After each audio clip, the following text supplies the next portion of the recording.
Oh my god! Hi guys and welcome back to my channel. My name is V. If you're new, welcome to the family. If you're old, thank you so much for coming back. For today's video, I've got a question to give to you guys, and I need you to comment down below what you think. Like, do not watch this video if you're not going to comment, because I need to know whether to do this or not. So I have been studying sexuality and gender for the past 8 weeks as part of my course module for my degree, Classical Archaeology and Ancient History at the University of Oxford in my final year. So I found this topic so disgustingly interesting. It's been crazy, right? I have an exam on sexuality and gender in January on the 17th, and I've got to revise for it anyway this winter break. So I propose, here's my genius idea. I propose that I make a video per essay topic, if that makes sense. Basically, we have 8 weeks studying this topic, so that means I've been taught 8 general topics about sexuality and gender, and all of them have been so interesting apart from week 8, which I hated. You guys saw that essay crisis video, honey, I was struggling, okay? But the other 7 were super interesting. So what I suggest we do is I write my notes, make my flashcards, do all the revision stuff for a day per topic. Then when I'm done summarizing all that stuff, I will come and teach you guys for 10 minutes what I've learned and absorbed. This will be great for 2 reasons. Number 1, I can use these videos as my own revision material for when I have my exams in July. I can just look back at my own summaries of what I'd learned. Number 2, whenever I did those essay crisis videos, a lot of you guys were like, V, but what's the essay about? Read it to us or tell us about it. So if we do this series, this will be my first series.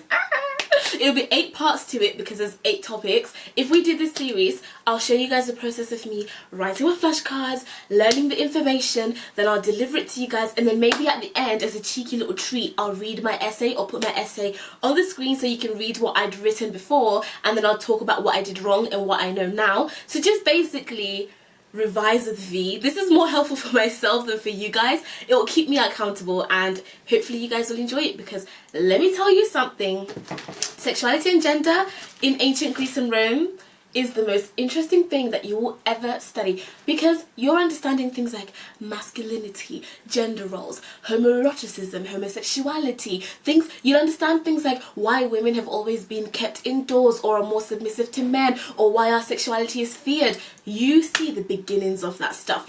Where did all these concepts of a sexual act defines your sexuality? When did things like bisexuality or homosexuality come into existence? Because in ancient Greece and Rome, they didn't have those terms. That's our modern definition of stuff. But back then, it was, you can love whoever you want, do whatever you want, and no one gives you a label. But then labels are kind of a modern thing, and it's crazy because now we're moving towards not having labels, which is kind of full circle again. So it's also, guys, I'm so excited, and I just want to share it with you guys, do you know what I mean? So let me tell you all the topics that we learned, and then you can decide in the comments whether you want this series or not, because I don't want to do it if you don't want it, do you know what I mean? I'll just revise in silence, I don't mind, but I'd love to do this, so please comment down below that you want it. So in week 1, we learned all about masculinities and the diversity and the range of being a masculine man or a woman in the ancient world in Greece and Rome, and they're so different. That's the craziest part.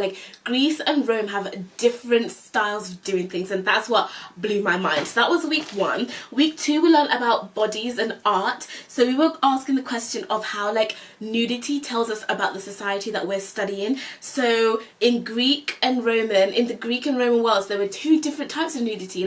Women could be naked in Rome, and it wouldn't mean that they are prostitutes or promiscuous, or that they are representing some kind of a goddess or something. That was being naked was just normal. Just because you see a naked woman on a painting in Rome didn't mean that they were a prostitute, whereas in Greece that was the case. What was I saying? Oh, but in Greece that literally is what it meant. Prostitution was represented in nudity. Obviously that's wrong, and in the modern sense we would never say that, or we would never view it like that, but I'm talking about what I've been learning in the ancient world. So obviously I'm not trying to be offensive as well, because everything I'm saying is from a ancient perspective and what I've learned in class, rather than what I think, you know what I mean? Then the next one was bodies and medicine. The idea of how did medical knowledge exist in the ancient world before they had technology that we have today? So for example, if a woman was on her period or something, they would assume that that meant that her body inside was doing, they just thought some crazy stuff, and I don't want to get into it now because that will save that for video number 3, but that was really interesting as well. So for week 4 we were studying this man called Foucault. I don't know how to say his name. Foucault, I don't know. And we were studying him and his notions of what he thought about sexuality in Greece. And then for week 5 we thought about what Foucault thought about the sexual history in Rome.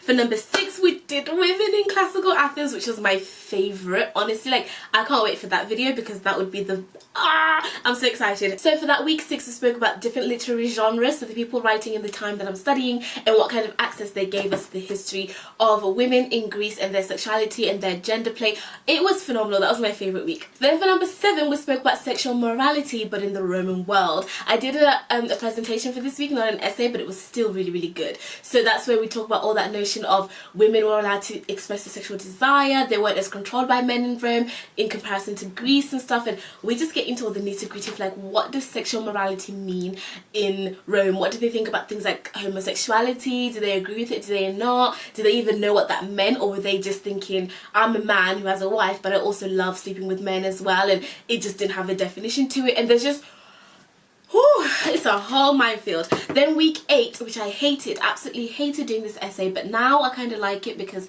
once you got your teeth into it, you kind of get it. For week 8 we did Christianity and the ideas of what Christian teachings from the early days, like the beginnings of Paul and the New Testament, Old Testament, what they thought about things like marriage, virginity, sexual morality in Greece and Rome, and all the letters that Paul wrote and all that kind of stuff. I'm very excited, and that would be the 8-part series that I talked to you guys about, and just, I don't know, teach you something huge, you know what I mean? Studying sexuality and gender at the Oxford University, what's that like? I hear you asking.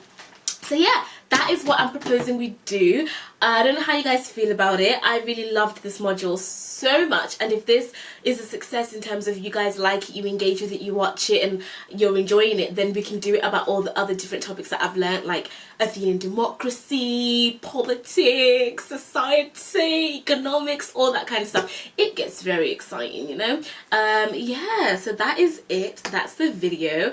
Hope you guys enjoyed, and if from the comments we see that we're gonna do this, expect the first video to come your way in less than a week. So if you're new to this family, make sure you subscribe and put your post notifications on and stay tuned because I bring out the videos quick. Team V is crazy. Like, we boom whatever you want, I got it and I produce it for you. So yeah, I'm gonna go out for lunch with my friend now. We're going to TGI Fridays.